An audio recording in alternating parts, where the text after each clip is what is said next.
मथुरा के कृष्णानगर स्थित Sarvodaya health care clinic में मंगलवार को प्रसिद्ध गैस्ट्रो चिकित्सक डॉक्टर कपिल शर्मा अपनी सेवाएं देने आए तथा उन्होंने यहां मरीजों को विभिन्न प्रकार के टिप्स दिए। उन्होंने कहा कि मथुरा जनपद में खारे पानी की समस्या के चलते लोगों को पेट की समस्या अधिकतर रहती है।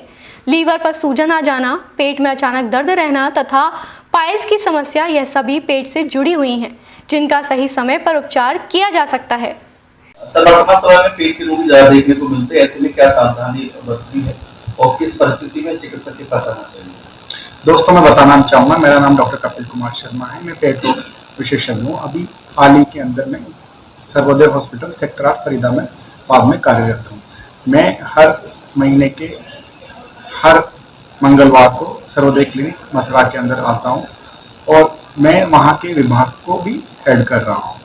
तो सबसे पहले मैं बताना चाहूँगा जो मैंने देखा है। मैं मथुरा के अंदर 4 साल तक नई मेडिसिटी मथुरा में था। मैं वहाँ भी पेट रोग विभाग का अध्यक्ष था। तो मैंने ये देखा कि यहाँ के मथुरा के जो अधिकतर लोग हैं, पेशेंट, उनकी दिनचर्या थोड़ी सी गड़बड़ होने की वजह से उनको पेट में अल्सर, एसिडिटी, गैस, आंतों की समस्या जैसे कि अमीबियासिस, IBS, पाइल्स और हेमोरॉइड, इनकी काफ़ी बीमारियां की संभावना रहती है। मैंने ये भी पाया कि इन लोगों में शारीरिक श्रम के अभाव में लीवर के अंदर चर्बी जम जाती है, जिसे हम फैटी लीवर कहते हैं। कुछ लोगों को ये भी पाया कि हेपेटाइटिस B और C जो हमने देखा काफ़ी कॉमन है, पर्टिकुलरली जो पेशेंट कोर्सेज से आते हैं वहाँ हमने देखा गया है कि हेपेटाइटिस C की संख्या काफ़ी है। ये हेपेटाइटिस C लंबे टाइम तक रहने के बाद में लीवर के अंदर सूजन पैदा कर देता है और लीवर को खराब भी कर देता है। एक बीमारी जिसे हम लीवर सिरोसिस बोलते हैं, उसको भी जन्म देता है। कभी कभी ये बीमारी आगे बढ़ के लीवर कैंसर को भी जन्म देती है। दोस्तों, मैं सबसे पहले ये आपको एडवाइस देना चाहूँगा कि आपको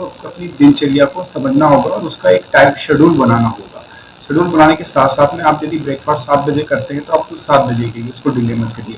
और मैं ये भी सलाह देना चाहूँगा कि आपको उठने का भी एक टाइम निश्चित करना होगा कि आप ऐसा नहीं है कि आपको 11 बजे उठ रहे हैं, 12 बजे उठ रहे हैं। उससे क्या है कि पूरी जो कार्डियक रिदम है वो बदल जाती है और बॉडी के अंदर कुछ चेंजेज आते हैं जिससे कि आप बीमारी को के शिकार होंगे। दूसरा मैं बताना चाहूँगा, आज के काम का जितना बढ़ने के बाद सब लोग जल्दी में रहते हैं। जल्दी की वजह से वो खाने का पाचन अच्छे से नहीं पाता है, वो खाने को चबाते नहीं है, सीधा खाने को इंजेस्ट कर लेते हैं।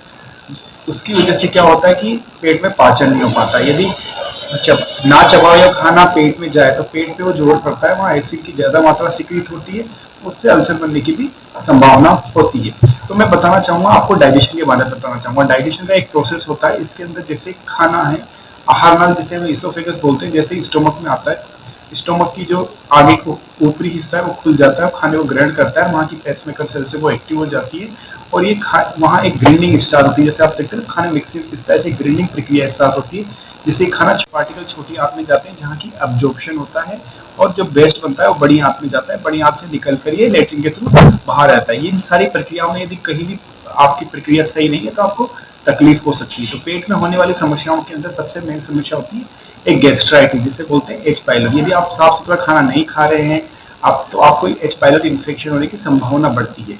ये इन्फेक्शन होने से पेट के अल्सर बन जाते हैं, लंबे टाइम में होने के बाद में पेट का कैंसर भी हो सकता है। दूसरी जो समस्या में ये देखने को आती है कि कभी कभी पेट के अंदर आपको खाना जैसे कि तला भुना हुआ खाना खा रहे हो, ऑयली स्पाइसी खा रहे हो, उससे अल्सर भी बन जाते हैं।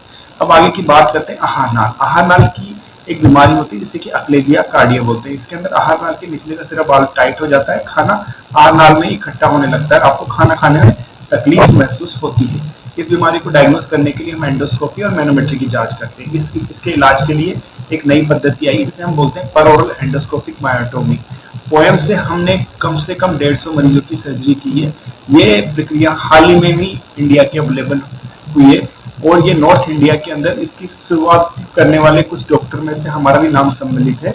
और ऐसे पेशेंट के बाद मैंने देखा गया सर्जरी करने के बाद बड़ी राहत मिलती है उनको, उनका जो तकलीफ वो इमीडिएट दूर हो जाती है और इसके रिजल्ट लगातार बन रहते हैं। यदि आपको अक्लेजिया कार्डिया की बीमारी है तो आप हमारे पास आ सकते हैं और पॉइंट की फैसिलिटी का लाभ उठा सकते हैं। अब नीचे बात करते हैं छोटी आंत। छोटी आंत में जैसे मैंने बताया कि पाचन होता है, तो यदि यहाँ कुछ भी गड़बड़ी है तो आपका पाचन नहीं होगा, आपको विटामिन की कमी हो सकती है, बार बार में दस्त हो सकते हैं, पतले दस्त होते हैं।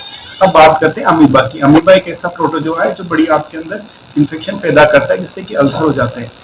ये अमीबा ये इतना तेज है, आप सोचते हैं कि आरओ का पानी पी रहे हैं तो उससे भी ये फिल्टर नहीं होता। तो इसके लिए चाहिए होता है कि पानी को पहले उबालें, फिर वापस नॉर्मल टेम्परेचर में उसको लें।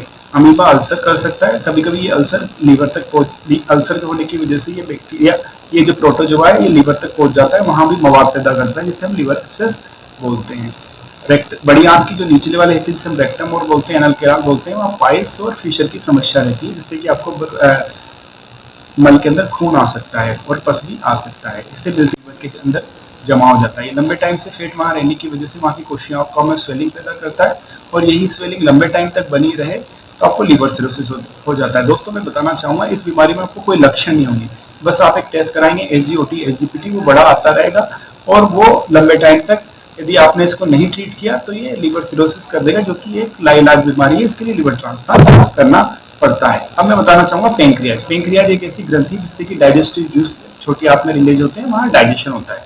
यदि किसी को पेंक्रियाज के अंदर एक्यूट अचानक से स्वेलिंग आ जाए तो यह एक घातक बीमारी हो सकती है, जिसके अंदर जान का भी रिस्क रहता है। इसके प्रमुख कारणों के अंदर गॉल ब्लैडर में स्टोन, अल्कोहल का कंजप्शन है। इसलिए मैं आपको सलाह भी देना चाहूँगा, अल्कोहल नहीं लेना, इससे हमारा अग्नाशय खराब होता है, पेट में अल्सर बनते हैं और कभी कभी लीवर भी खराब हो जाता है।